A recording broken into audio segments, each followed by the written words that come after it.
This conference will now be recorded. So good morning, this is the November 17th, Wednesday morning Yaskawa IQ training, and we're actually going to take a departure today. We're not going to talk about IQ much. We're going to talk about a way to connect the IQ to the internet and take advantage of the IoT, Internet of Things, or IIoT, Industrial Internet of Things capabilities. Basically, when you install a drive on a wellhead out in the field, it's tough to get to, and usually requires jumping in the truck and driving out to it.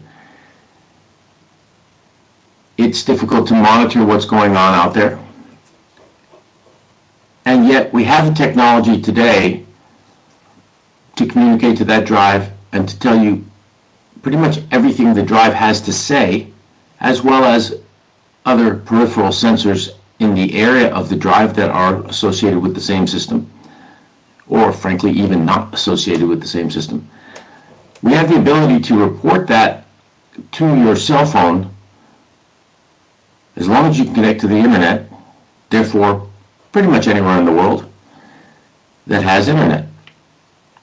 This capability is known to us, but the details are fuzzy and the costs certainly are not well determined. The systems up until now have been complicated and requiring customization, etc. My good colleague Todd Price said if we can develop a peel and stick solution for the IQ, and to be honest with you, it doesn't need to be brand specific. It could be any drive as long as the drive speaks Modbus. Most do. The peel and stick solution would mean that you would install a box, log into a website, and be up and running. So this was our goal when we started working on this a couple of years ago. COVID didn't do us any good, but we really had to wade through a bunch of things to find out how we could make this, number one, peel and stick, easy to install, no configuration. Two, have a given configuration that satisfied most of the customer requirements. So that was the goal. We're just about there. I'm testing the system as we speak, and we ended up using, I'm going to share the screen now, we ended up using a product from Banner. And the Banner, as you see it here, is a radio module, actually a cellular module to be honest with you. It does have a radio capability. It also has a direct plug-in Ethernet capability, a battery bank, and a solar panel. This unit is also available as an IP67 form factor that you literally just mount on the side of the can. This does not come with the solar option. It requires 24-volt power. Most drives, certainly the Yaskawa IQ, have a power supply that is sufficient to power this up. And you would put a little rain hood on it, or sun hood, to keep the heat off of it. But that's the extent of that installation. Now, let's take a look at the block diagram for this particular system. And I haven't finished all my presentations yet, so this is just a sketch. But here is the banner unit, whether it's the DEK solar-powered unit in the plastic box or whether it is the IP67 black module that doesn't have solar and therefore needs to be powered via this 24 volt. So your power supply is 24 volts to the banner unit. In the DEK configuration, you have a battery and you can go solar. Or you can go 24 volt from the drive, or you can do both. In the option for the DXM 1200, which is the IP67 black module, you only have the 24 volt option, which would be directly from the VFD or from an auxiliary power supply, if you so choose, that's mounted inside the VFD cabinet. Those little 24 volt power supplies, you bring 230 volt AC into them and they give you 24 volt out, and a 2 amp version is $50, dim rail mounted. Now, the banner unit communicates to the drive via Modbus, and we'll come back to that in a second. It communicates to the internet via either a hard Ethernet connection, should you have one conveniently located, or if you're out in the middle of the boondocks, a cellular connection, Verizon or AT&T. This particular option adds a monthly cost in the range of $10 to $15. And then, I didn't put this on this diagram, from here or here you go to the cloud, the internet. And there is a cloud charge for hosting the information on the internet, and that charge is another $15. So for less than $30, you basically have a direct connection through a cell system that you can access via your phone, password, and username. And you can not only take information up from the field, but you can send commands down to the field. The interface on your cell phone, PC, laptop, tablet is called the GUI, Graphical User Interface. So that would be up here. And it's also called the dashboard. And it's probably called 16 other things because every one of these engineering disciplines I get into seems to want to put multiple names on things to confuse it for the average person. Acronyms galore. So in this class we're going to use GUI, Graphical User Interface, or Dashboard. And the reason I use Dashboard is because that's what Banner chooses to say. It's all the same thing. Now, let's look at the way to collect the data and shove it up this port to put it on your graphical user interface. And then after that, we'll talk about the ability to represent that on the graphical user interface in a way that makes sense.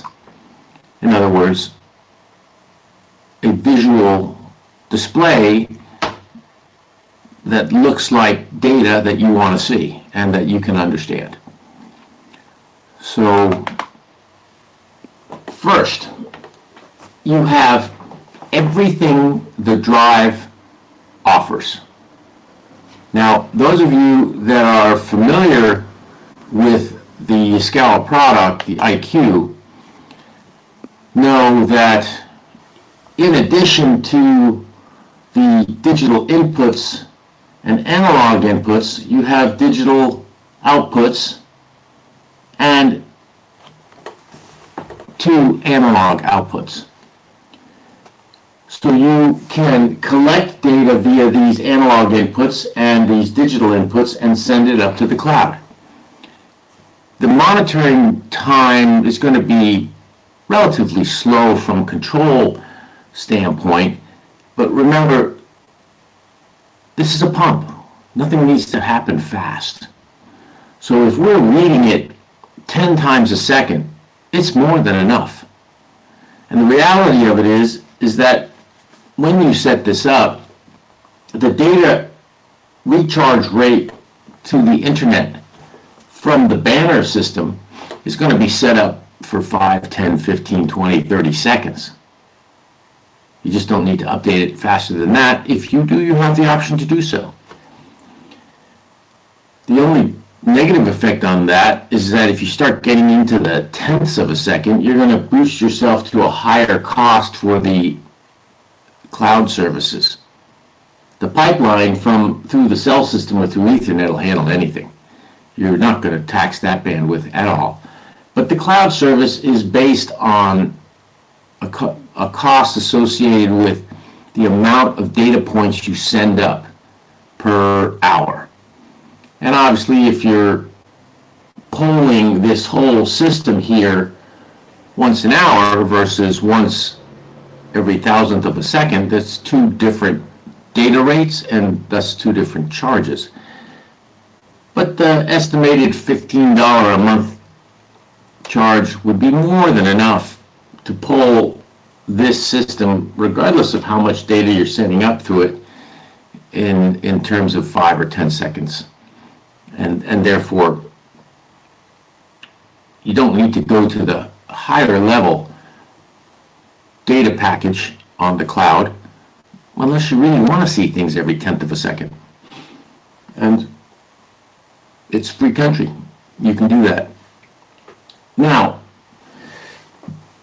then we have the pipeline established here. We have the complete I/O set from the VFD, including every U parameter in the drive. Everything from the output amps to the heat sink transistor temperature. And that includes, for example, these 3 analog inputs. Now, you know when you install an IQ that your pressure sensor comes in on A2 as a 4 to 20 milliamp signal. It happens to be converted to a digital number, and that digital number goes into a register on the drive. Now, I've just spooled up the technical manual for the drive, and if you go to the parameter list,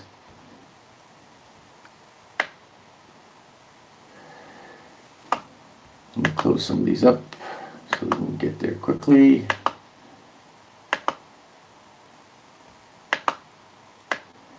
So down here we have the U parameters, and all the U1s, notice, output current. What's this number? Well, this number is the data address of the output current data in the data library of the Yaskawa product. Every drive has this data library. So again, I want to stress that this is not just for Yaskawa, but it can be used on other drives as well. So this data address can then be, bear with me here, I try not to get lost in all the things I put on my screen. This data address can be pulled via Modbus, a read command to the 0043 parameter, or whatever that was. You send that piece of data via Modbus to the banner unit, which in turn broadcasts it up the cell line or the Ethernet hardwire connection to the graphical user interface on the cloud. I'll show you how we're going to display that data in a second, the options for doing that. And you now have the ability to read your output current every 5, 10 seconds, whatever you set the refresh rate for. So that's how that works. Now, if you wish to know what your pressure sensor is, then you would go down here to the terminal A2 input level. U1-14 Modbus address 004F. And by the way, you don't need to remember any of this stuff. I just want to show you the principles behind it. Because this is a peel and stick product, this is going to come pre-configured. Literally, you will mount, wire, flip the power on, go to your cell phone, enter your username and password, and access the GUI, the graphical user interface, the dashboard. So, I'm giving you these details just so that you understand what we've set up for you. The terminal A2 input from the pressure sensor is obviously used by the IQ pump in its PID loop to regulate pressure in a pressure regulation application. It is also available in the Modbus data register 004F for us to broadcast up the pipeline to the graphical user interface to show you what that value is, pretty much from wherever you are. Because we have A1 and A3, and in a pressure regulation application they are typically not used, you have the option of connecting other sensors to those. We would, in the programming of the IQ pump, tell the IQ pump drive to ignore the data in A1 and A3. It still gets deposited in the data register 004E and 0050 respectively, and can be read up and displayed on the graphical user interface. Therefore, you can put a flow meter on it. You can put an input pressure sensor on it. You can put a boron water level meter on it, what have you. Any analog sensor. We've got two more on the drive. Wire them up. You know that these are configurable for 0 to 10 volt or 4 to 20 milliamp. And now you're reading other sensors on your graphical user interface. And here's an important point. Using the IQ as the data collection port. We have the ability to read any U parameter. Therefore, if you have a flow meter with a pulse rate instead of an analog output, you wire that to the terminal RP on the drive, and you read that pulse rate. That gets deposited here in 007D, and the ability to read it on the graphical user interface is therefore given to you for the pulse flow meter. We have time and date stamp data on the drive. That can be read on the GUI also. All the fault data can be read on the graphical user interface. If the drive faults, we can program the GUI to alert you. These are all simple things that are done with the current IIoT capability that exists with these internet-based graphical user interfaces and the ability to communicate to your phone. We can program the graphical user interface to send you a text that says low city pressure, assuming you've got a pressure sensor on the inlet that we bring in through terminal A1 and send up to the graphical user interface. You have the ability on the graphical user interface that I'll show you in a second. We're actually timelining this. So if you get a low city pressure or county ag water pressure on the input, you get that alarm, you go to your graphical user interface, you call up the historical data, and you can see the trend line on it from the last couple of hours or whatever you happen to be saving. This capability is important for a lot of reasons, and I'm going to go over some of the business reasons at the end of this, because this is a potential revenue generator. Right now, I want to give you a cost parameter associated with this, so that you kind of get it in your head as far as what we're talking about in terms of dollars here. And then we'll talk more about that at the end of the class. So I had oh, yes, my good friend Todd. Let's see.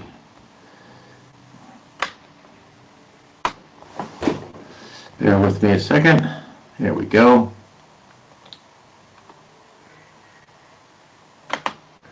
So this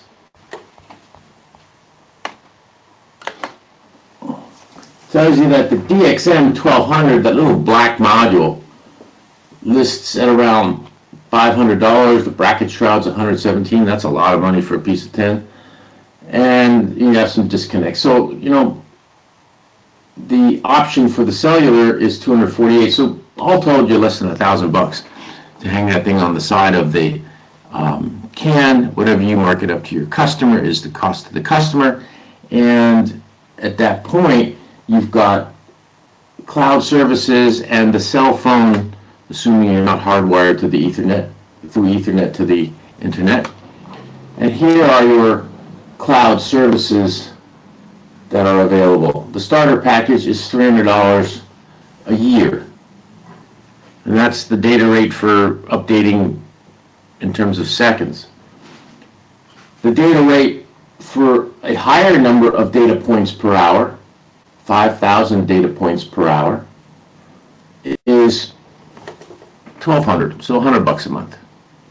Now you think 1,000 data points per hour. We'll do a little bit of math on that, and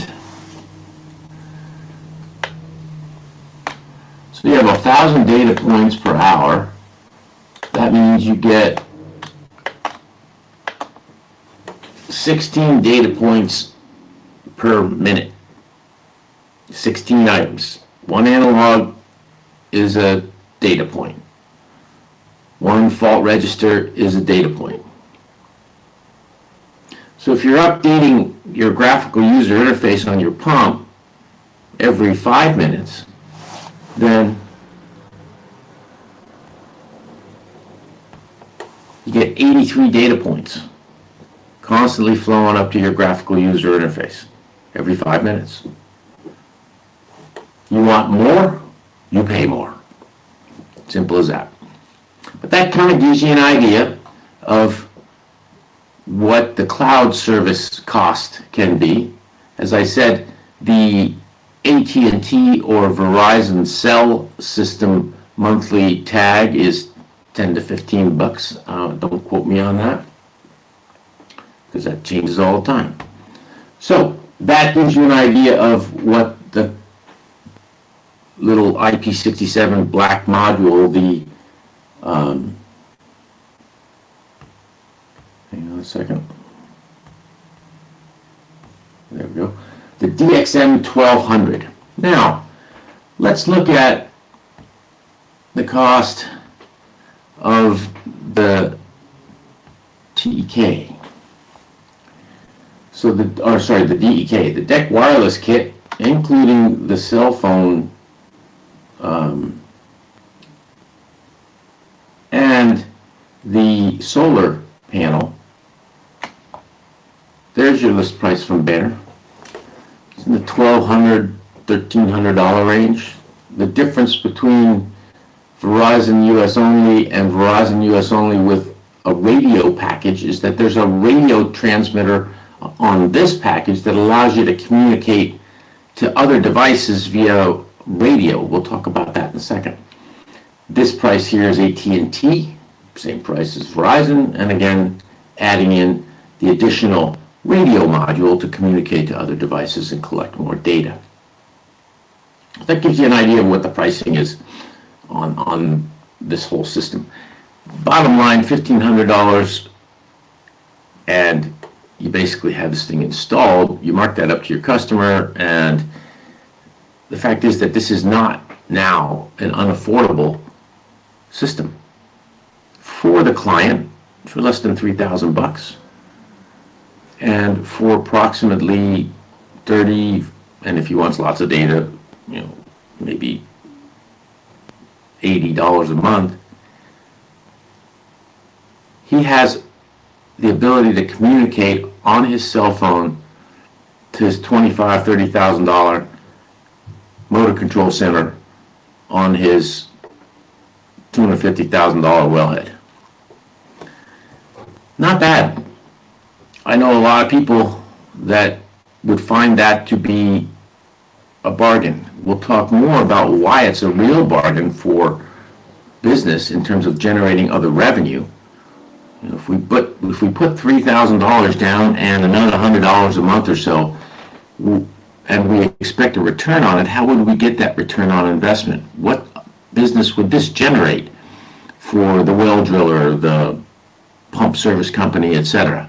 That's what we'll talk about at the end of the class. Now, let's go back to the photograph of that little sketch that I had. Now, in addition to using the VFD as an I/O, input-output port, to digitize those inputs and outputs and communicate them to the graphical user interface on the cloud, we have an additional 3 analog inputs that come with the banner deck unit. And if you go for the option on the banner deck unit of the radio, you have the ability now to communicate to other devices via wireless. For example, a vibration sensor on a remote device. And it's not economical to wire it back to one of the analog inputs on the VFD or one of the analog inputs on the banner. You can put a radio module on that vibration sensor and report that and pull it via this radio option on the banner deck unit. Remote flow meters, remote soil moisture meters, etc. The connection is really not that important. It's getting the data to the cloud. So whether you hardwire it into the VFD, into the banner deck unit, or whether you use the wireless network connection, this unit will collect the data and send it up to the graphical user interface. So let's take a look at the graphical user interface. I think you have the idea now that in this little block diagram, you have the ability to collect the data from various sensors, turn it into digital numbers, and pump it up the pipe to the cloud. Well, when we get it to the cloud, are we just going to show you a whole bunch of digital numbers on a black screen with white letters? Back when I got into computers 30 years ago, yeah, that was the option. But today, not so much. Today, you get all sorts of cool stuff in terms of the visuals. So here is a very rudimentary graphical user interface. I'm going to take it out of edit mode for the moment. Here's your main pressure, and your option there is to have this represented as several different, let me go back to the edit mode, several different form factors. You can have it represented as this dial. You can have it represented as, let's see, radio. You can have it represented like that, as a linear, and you can have it represented like this, which is, come on, it's sort of a semicircle. It's taking a little bit of time to update. So those are the 3 basic form factors for representing that data to you visually on the graphical user interface. Let me close that. Actually, let's go back and do this, because that wasn't a very good representation. By the way, these terms are just software guys' terms. It tells you how out of it they are in terms of our world. But let's clone this and see what it looks like actually.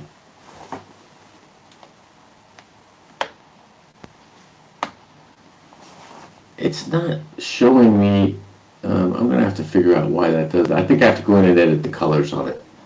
So I'll get back in that. But basically, it's basically a semicircle versus a full circle dial to represent the data. So these are the two basic ways that I use. I hardly ever use that semicircle thing, but it's a matter of taste. You know, this is like women's shoes. Do you like green ones? Do you like high heels? Do you like low heels? It doesn't matter what you choose as long as it suits your purposes. Now, for the peel and stick solution, we're not going to give you those options, to be honest with you. We're going to make that decision based on how we've polled the customer base, and we're going to set it in concrete. Why?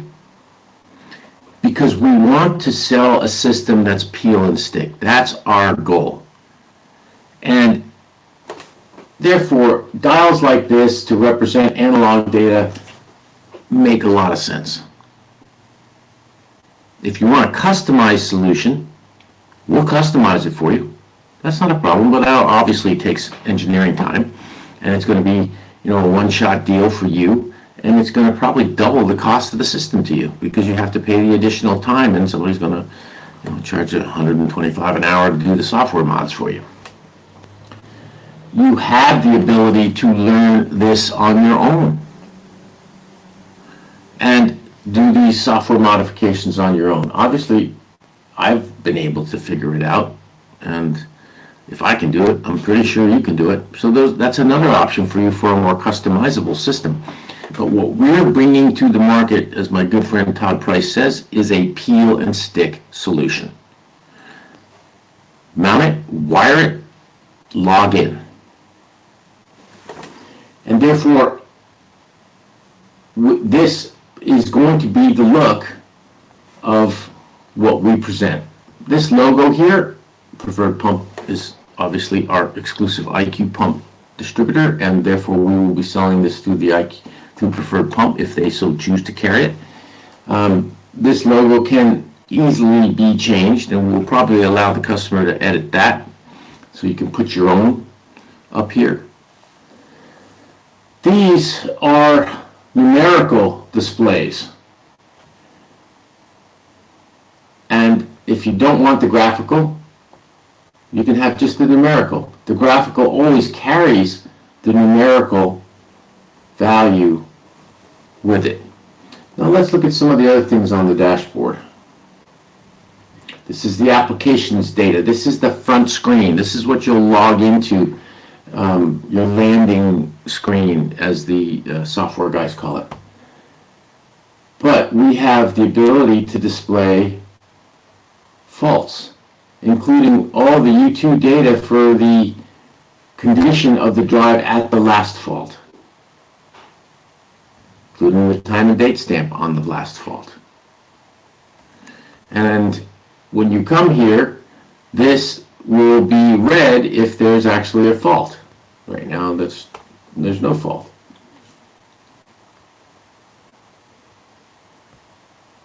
Here's where we would display additional sensors, and right now this screen is blank because I don't have any additional sensors to display. But these are called pages, so you can have, frankly, any number of pages on this graphical user interface to display the amount of data that you require.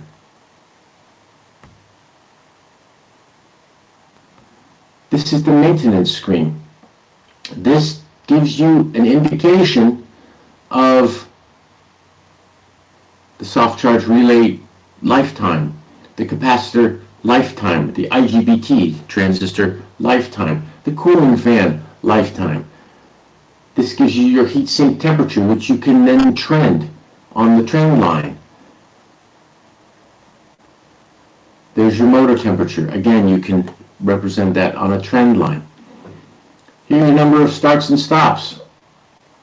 This is the digital representation of the cooling fan maintenance time. Notice I made a mistake and called it operation time here and maintenance time here. That can be changed. It's easy. You just go into cooling fan operation time and change it to maintenance time, right? Just edit it there. So here is a screen that I will talk about in the final part of this class, where we talk about getting return on investment. Think about that. You got all this data coming up. How about we have one for filter fan change-out time? And we display it here in the graphical user interface. Think about that, and we'll get back to that in a few minutes. This is the well pump data screen. A lot of things can be put here. I have basically put some rudimentary stuff here. This is not finished yet. We're going to depend on some customer feedback on this one, but what I'm thinking is eventually to represent enough data to get a decent wellbore condition rating. And I am not the expert on that. Intuitively, I understand that if we're pumping 300 gallons a minute and we're pulling X amount of amps or X amount of power to do so, or we're running at a certain speed to do so, that gives us an indication of wellbore conditions, whether it's the level of the fluid in the wellbore or whether the seepage rate into the wellbore from the strata has deteriorated somewhat. You know, these are not things I'm an expert at. But the potential exists if we collect the correct data to not only represent that raw data, but to use it to come up with a wellbore condition indicator. And again, that will directly beg the discussion to come up in a few minutes about return on investment for this kind of system. So this is the last screen. That's our status screen for how everything's running. More technical state, pretty much a lot of the same data that you see on the landing screen.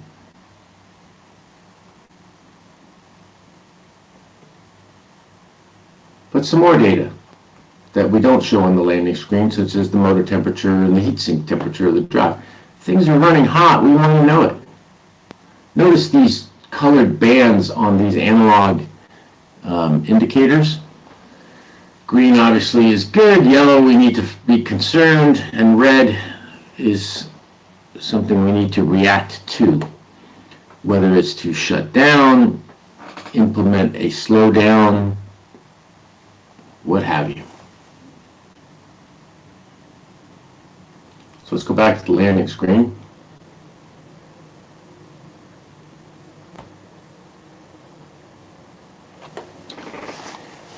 And by the way, it's quite easy to do this. You can do that on pretty much anything you put up on your cell phone or your laptop or your tablet. What will be editable, if you will, from your, when you buy the peel and stick package? We're going to obviously have to allow you to name things the way you want to name them. Because if you hook up an analog sensor to A1 on the VFD, we could say the flow meter goes here, and then we hook up a flow meter. Or we might be able to give you some flexibility to change that. Oh, that was stupid.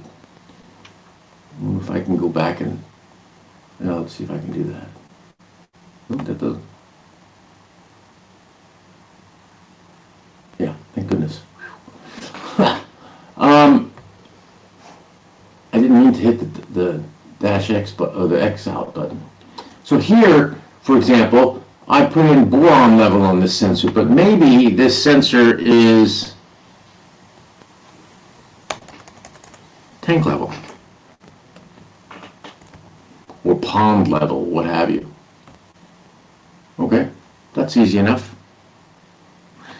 The key for us is we don't want to elicit a ton of support costs when we sell this product. If we sell it as fully customizable, it's got to be a lot more expensive because we're going to get a lot of calls. How do I do this? How do I do that? That takes up human time. That's a business cost. If we sell a peel and stick solution and we say, oh no, you can't change anything. If you want a tank level, you hook your tank level up to A1, and that's the only thing that hooks up to A1. That's the other side of the extreme. We're exploring a level of ability to change things that doesn't cause our phones to ring off the hook and cause us to lose money introducing this product to the market. One of the reasons why these radio companies that are selling these systems, none of them are really huge, is because these are all systems that are customizable and require a lot of human intervention. Banner, being a huge company,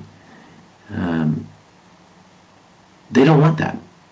They want to sell a product that they can make a bajillion of, put it out to the market in a super reliable, cost-effective, and predictable cost format.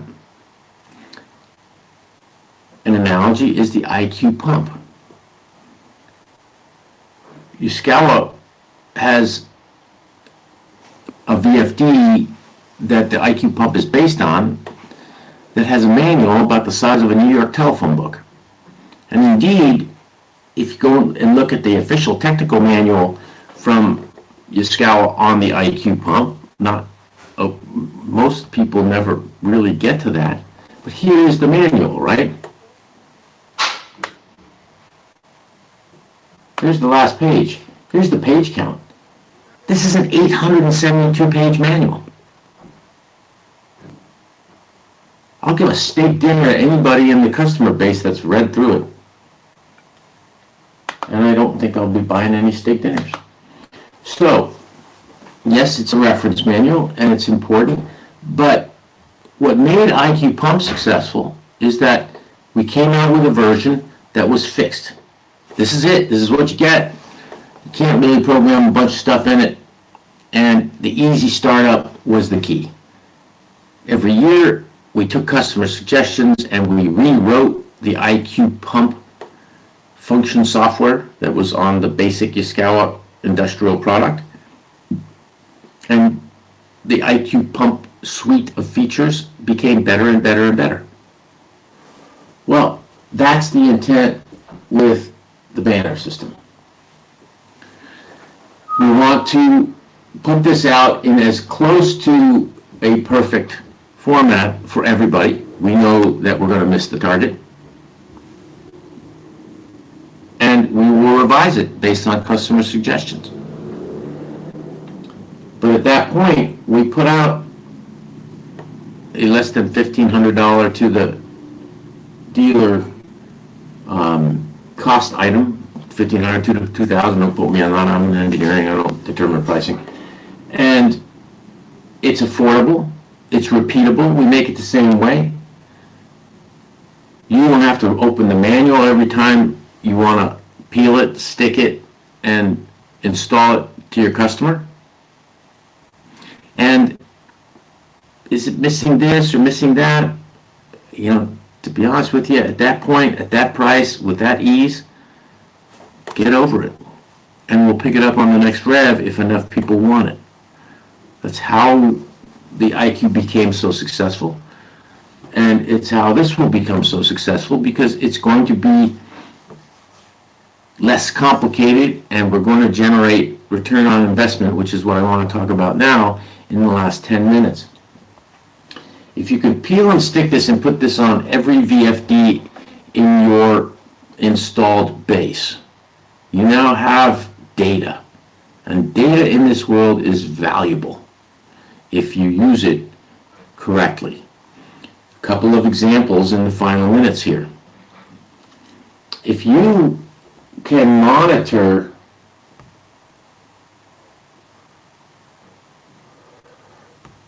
all these maintenance registers, they may not mean a lot to your customer. But let's say that you create a little program of your own to extract this data off the graphical user interface, and it can be exported into a spreadsheet, and then use that data to trigger service call notices to your client base, to come out and change the filters, to come out and change the fans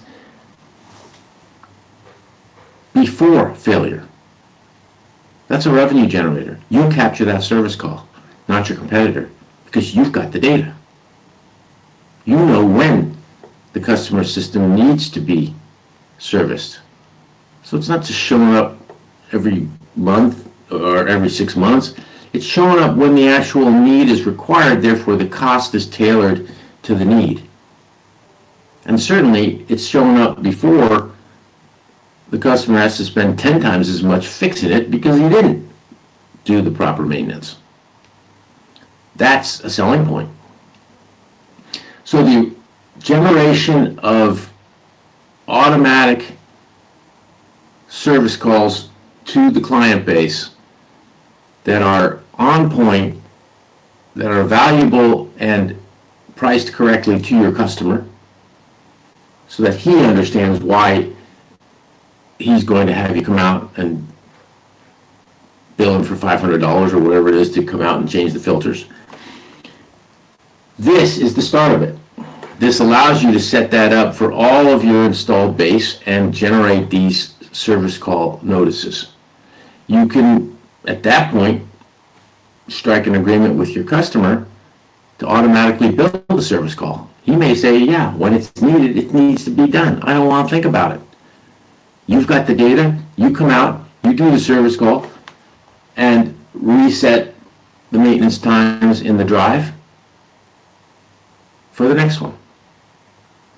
We all do this with our oil in our car and our brake discs on our car and the air filters and the cabin air filters, whatnot, in our cars because we want them to run.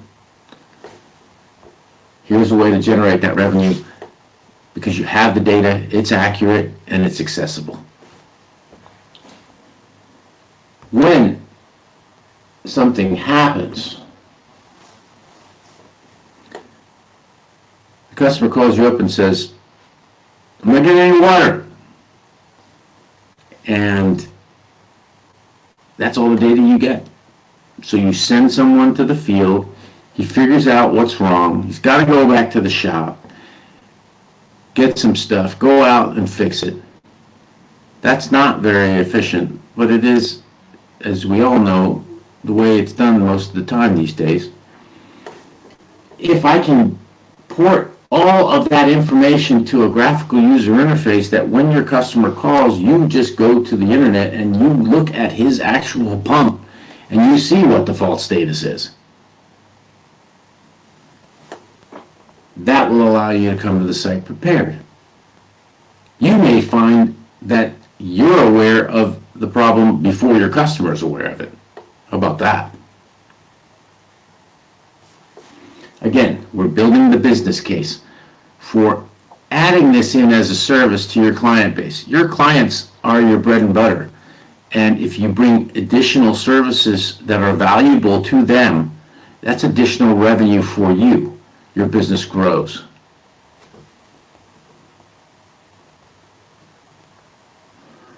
So, this one, it's blank. But again, if we can create a way of using the data that's available to us to give a good indication of the well bore condition, the condition of the pump, what have you. And again, I emphasize, I am not the expert here. But if we have a health indicator of this critical piece of equipment,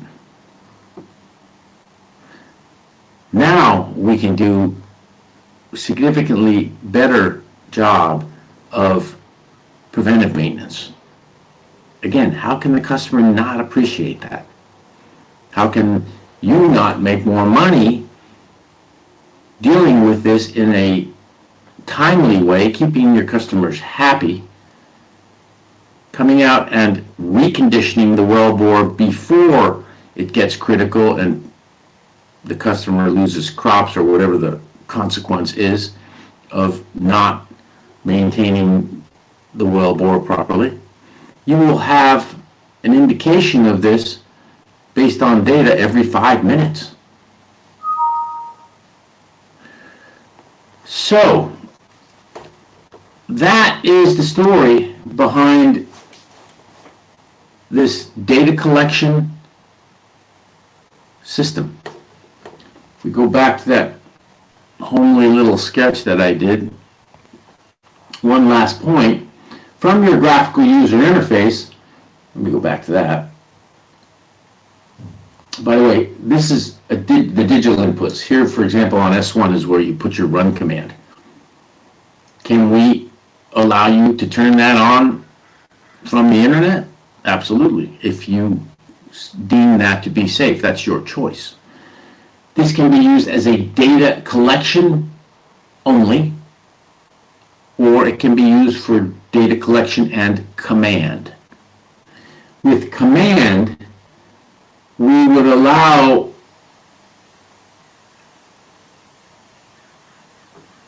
you to turn the drive on and change the set point for pressure, for example, on a typical pressure regulation system. We could, at the failure of a pressure sensor, allow you to change the mode to run constantly at 30 hertz before we get out to the field to fix the pressure sensor. These things are possible. We cannot take the decision lightly to implement a command capability to this type of remote system, because it may not be safe to do so. So that's a decision that you have to make. The capability is there. So output frequency, output amps, output voltage. We could basically put another, let me see if we would put another window here that says pressure set point or commanded output frequency, and then we would put a red and a green button over here that would allow you to turn on and turn off the unit. These are decisions that we're still in the process of making on this, and ultimately you're going to, the wellbore drillers and the people experienced in the application are going to decide this. But this system is hardware done. We're just doing the final touches on the graphical user interface, the dashboard. So I hope this has been of interest to you. I will send this recording out to the email list.